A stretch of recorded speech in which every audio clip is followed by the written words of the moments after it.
Di sebuah sudut Baghdad yang tak masuk peta, hiduplah seorang pria sederhana, jenaka, dan bijaksana bernama Abu Nawas.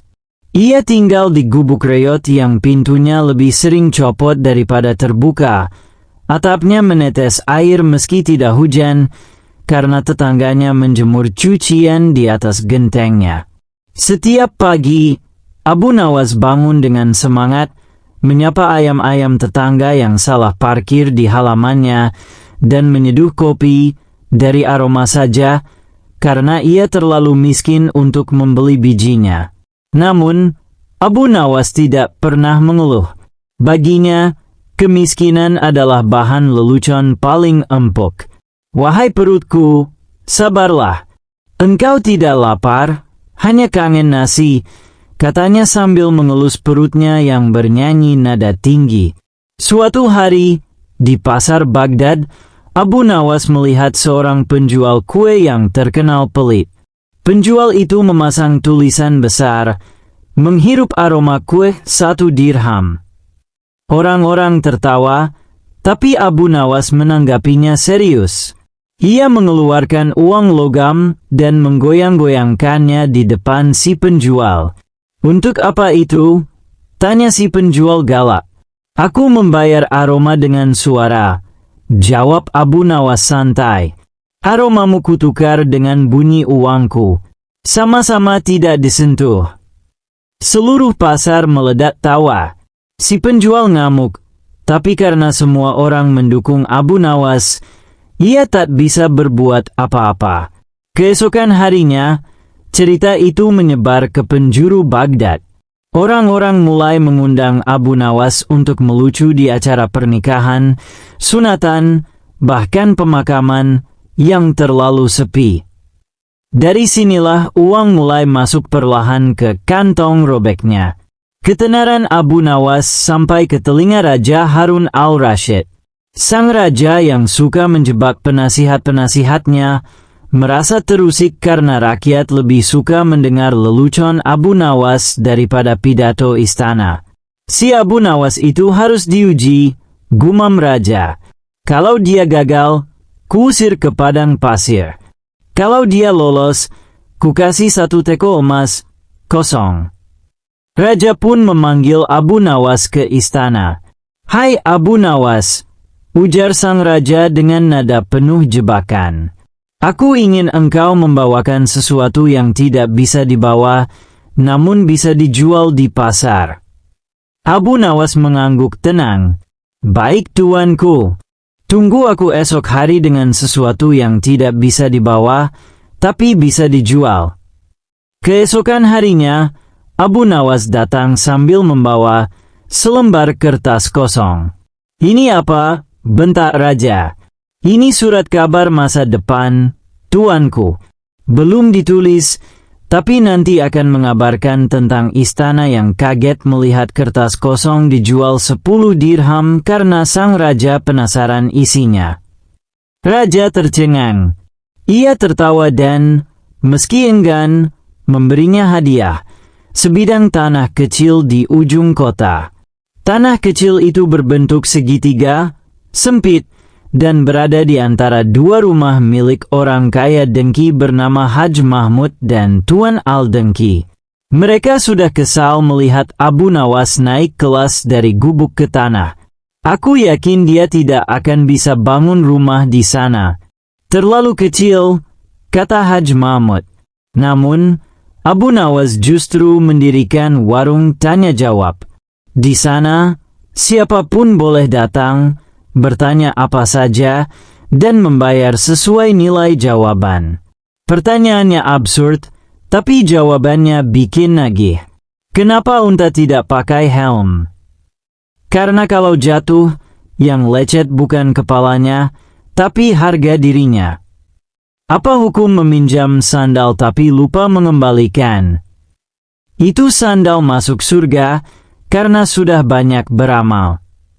Warung Abu Nawas ramai. Pendapatan naik. Ia beli jubah baru, peci emas, yang ternyata palsu, tapi berkilau, dan bahkan menyewa unta dengan AC alami alias kipas bulu burung merak diikat di ekor unta. Melihat Abu Nawas makin kaya, para pendengki mulai menyusun rencana. Kita harus jatuhkan dia, bisik Tuan Al-Dengki. Kita laporkan saja ke raja bahwa dia menipu rakyat. Mereka menghadap raja dan berkata, "Tuanku, Abu Nawas menggunakan filsafat sesat. Dia bilang sandal bisa masuk surga." Raja tersenyum penuh jebakan. "Baik, aku akan mengujinya." "Abu Nawas," seru sang raja, "kali ini aku beri teka-teki. Jika gagal, seluruh kekayaanmu disita dan kau kembali ke gubuk." "Tanyakan, tuanku." "Bawakan padaku makhluk yang bisa berbicara, tapi tidak punya mulut. Bisa melihat, tapi tidak punya mata.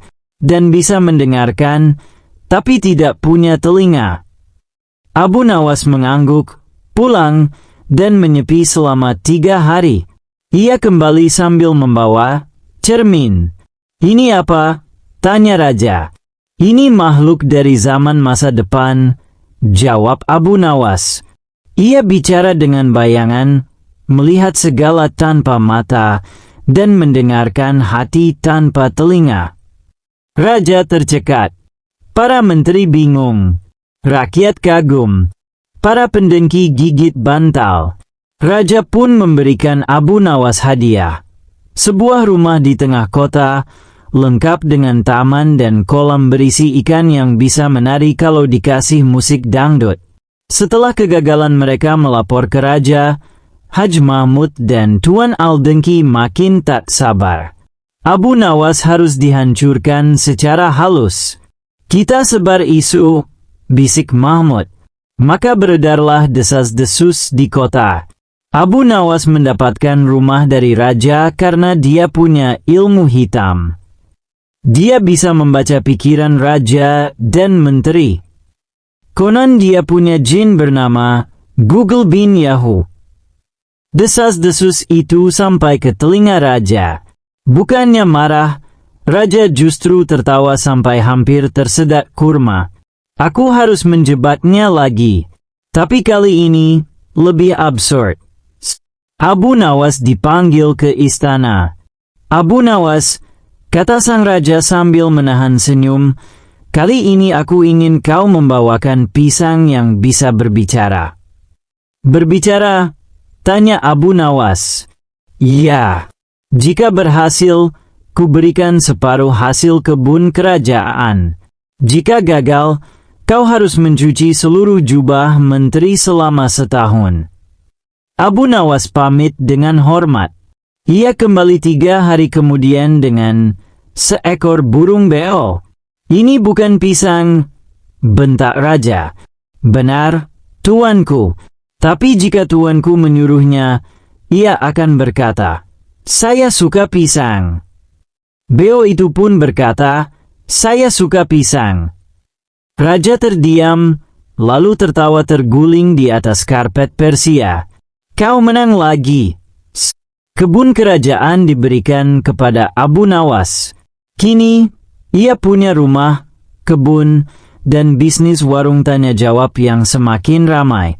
Penduduk Baghdad menyebutnya miliarder filosofis pertama di Timur Tengah. Kesal karena semua rencana gagal, para elit dengki berkumpul dalam rapat rahasia di warung kopi Konspirasi 99 Rasa. "Sudah cukup main lembut. Kita jebak dia lewat akal-akalan hukum," ujar Tuan Al-Dengki yang ternyata mantan mahasiswa hukum yang karena terlalu sibuk nyebar hoaks. Mereka memalsukan dokumen dan menyebarkan bahwa tanah kebun Abu Nawas sebenarnya warisan nenek buyut Mahmud. Jika berhasil, dia kehilangan kebun dan muka, kata Al-Dengki dengan senyum miring. Raja mengadakan sidang istimewa. Para menteri duduk dengan wajah tegang. Abu Nawas datang membawa seekor kambing dan 2 tikus. Raja bingung. Ini sidang, bukan kebun binatang. Abu Nawas membungkuk. "Izinkan hamba menjelaskan dengan gaya hamba." Para jaksa mulai membaca dokumen palsu. Tapi Abu Nawas memotong. Yang mulia, saya ingin menghadirkan saksi dari tanah itu. Saksi. Ya, kambing ini tinggal di kebun. Ia akan mengangguk jika tanah itu bukan warisan siapa-siapa. Kambing pun mengangguk. Para menteri tercengang. Abu melanjutkan, sedangkan dua tikus ini akan menggigit kertas jika dokumen itu palsu. Ia letakkan dokumen di lantai. Dua tikus langsung merobek-robeknya seperti anak magang di kantor fotokopi. Raja tergelat. Abu Nawas, kau memang tak bisa ditebak. Ia mengangkat Abu Nawas sebagai penasehat bijak non-formal, jabatan tanpa gaji tapi penuh kuasa. Rakyat bersorak. Para pendengki tambah gigit jari, bahkan satu dari mereka gigit tembok. Karena tak sanggup mengalahkan Abu Nawas lewat akal-akalan, para dengki memutuskan taktik terakhir, menjatuhkan nama baiknya di depan rakyat.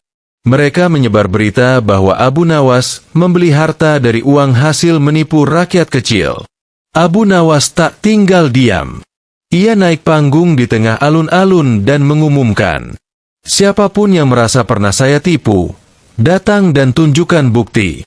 Jika terbukti, seluruh kekayaan saya akan dibagi untuk rakyat.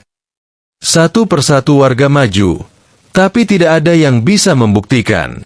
Bahkan ada yang berkata, saya justru jadi lebih bijak setelah ngobrol dengan Abu Nawas. Dulu saya suka ngerumpi, sekarang saya suka mikir. Tapi ia tetap ngerumpi juga. Rakyat semakin cinta pada Abu Nawas. Raja Harun al-Rashid masih penasaran. Kali ini, Abu Nawas harus benar-benar takluk. Ia mengundang Abu ke pesta jamuan istana. Di sana, semua tamu diberi makanan super mewah, sup burung phoenix, nasi dari bulir emas, dan anggur dari negeri tak bernama. Namun, hanya Abu Nawas yang diberi sepiring nasi kosong dengan air garam.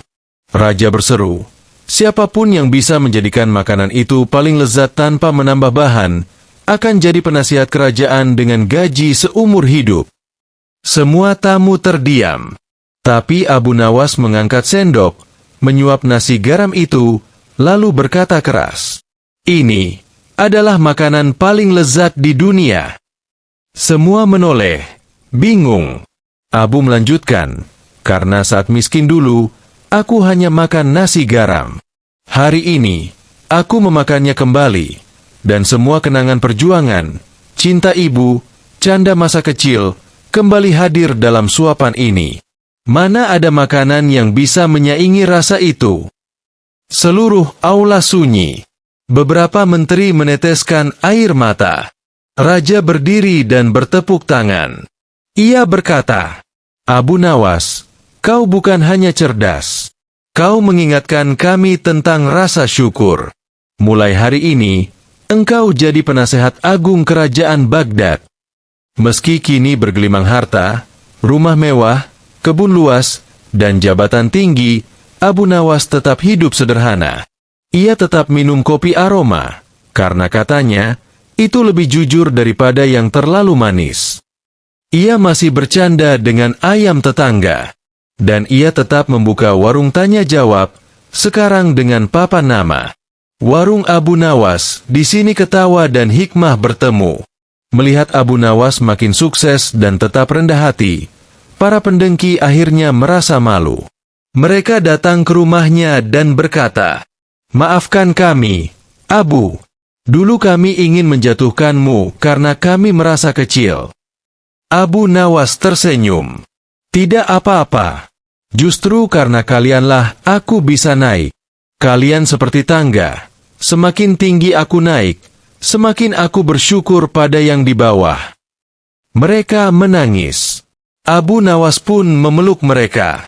Sejak hari itu, Baghdad lebih damai. Abu Nawas menjadi legenda. Tak hanya lucu, tapi juga bijaksana. Ia dikenal sebagai pria yang dari gubuk reot naik ke singgasana, bukan karena kekayaan, tapi karena akal dan hati yang jernih. Suatu hari, muridnya bertanya, "Guru, bagaimana caranya menjadi seperti engkau?" Abu Nawas menjawab, "Tertawalah saat dunia mencoba menjatuhkanmu. Pikirkan cara naik saat semua bilang kau akan jatuh. Dan jangan lupa, ajari kambingmu untuk mengangguk saat sidang." Suatu malam, ketika Abu Nawas sedang menulis puisi di teras sambil ditemani secangkir teh kayu manis dan seekor kucing bernama Logika, datanglah seorang pengantar pesan misterius. "Ini surat dari masa depan," katanya. Abu Nawas mengerutkan kening. Surat itu berisi teka-teki berbunyi, "Abu Nawas, jika kau benar-benar bijak, jawab teka-teki ini. Apa yang membuat orang miskin tersenyum, orang kaya menangis, raja takut, dan yang mati tetap membisu?" Ia merenung, lalu tertawa sambil berkata, "Ah, teka-teki klasik. Tapi jika raja mendengarnya, ia pasti akan menjebakku lagi." Dan benar saja. Keesokan harinya, raja memanggil Abu ke istana. "Abu Nawas, aku mendengar kau menerima surat dari masa depan," ujar raja sambil mengunyah anggur emas. "Betul, tuanku," jawab Abu. "Aku ingin tahu jawabanmu. Tapi awas, jika jawabanmu tak memuaskan, kau harus tinggal di perpustakaan istana dan menyusun ulang seluruh buku berdasarkan warna sampul." "Tuanku," kata Abu dengan santai, "jawaban dari teka-teki itu adalah waktu." Semua terdiam. Waktu membuat orang miskin tersenyum karena harapan, orang kaya menangis karena penyesalan, raja takut karena kekuasaan akan berlalu, dan yang mati tak bisa menjawab karena waktunya telah habis. Raja bangkit, lalu tersungkur bersujud, bukan karena kalah, tapi karena tersadarkan. Ia berkata, "Abu Nawas, mulai hari ini, bukan aku lagi rajanya. Kau adalah guru bagi kami semua. Engkau membangun kerajaan dalam kepala dan hati rakyat, kerajaan yang tak bisa dikudeta." Kabar kebijaksanaan Abu Nawas menyebar ke seluruh dunia. Dari negeri Cina hingga Eropa, para pemikir datang untuk belajar. Beberapa kutipan Abu Nawas yang terkenal mendunia. "Jika engkau tak mampu menaklukkan dunia, taklukkan egomu dulu. Tertawalah dengan akal, bukan dengan kebodohan. Jangan cari kaya untuk dihormati, cari ilmu agar kaya tak membuatmu sombong." Bahkan di masa depan, nama Abu Nawas dipakai untuk aplikasi pendidikan, algoritma kecerdasan buatan, dan restoran dengan tagline, "Makanan yang membuatmu kenyang dan berpikir." Suatu hari, datanglah rombongan asing dari negeri-negeri jauh. Mereka tidak memakai jubah, tetapi jas panjang hitam, membawa alat aneh, dan berbicara dalam bahasa campur aduk antara Latin, Persia, dan kode binari. "Namamu Abu Nawas?" tanya salah satu dari mereka, pria berkacamata gelap meskipun hari sedang mendung. "Benar." "Kau siapa?" "Pedagang unta dari dimensi paralel," jawab Abu santai. "Kami perwakilan dari Majelis Elit Global Rahasia, Meger. Kau telah membuat kekacauan, karena terlalu banyak rakyat mulai berpikir." Abu Nawas terdiam. "Bagus, berarti saya sukses." Mereka mengancam akan membekukan seluruh aktivitas ekonomi Abu Nawas.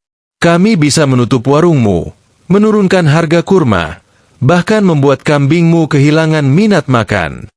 Namun, Abu Nawas malah tertawa.